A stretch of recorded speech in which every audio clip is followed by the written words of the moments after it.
Guys અમારે કચ્છમાં બહુ જ પવનચક્કીઓ લગાવવામાં આવી છે.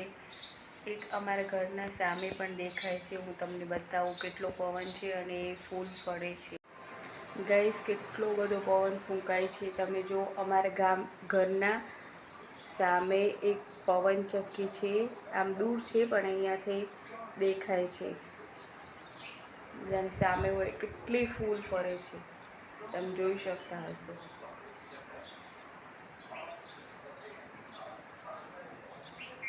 આ જો આ પવનચક્કી કેટલી ફૂલ ફરે છે. નકર એ કેટલી હેવી ને કેટલી મોટી હોય છે. કેટલો પવન હશે કે આટલી ફરતી હશે જોઈ લો તમે. આટલો પવન ફૂંકાય છે રોજે રોજ. હમણાં તો ઘણા દિવસથી. આ જો ગાઈઝ મારા ઘરની હાલત જો કેટલી ધૂળ આવી છે. હજી 5 મિનિટ નથી થઈ કચરા પોતા કરાઈને અને વળી આ ધૂળ ઘર થઈ ગયું જો. આ જો કેટલી ધૂળ આવી છે. આ બધી જ ધૂળ છે.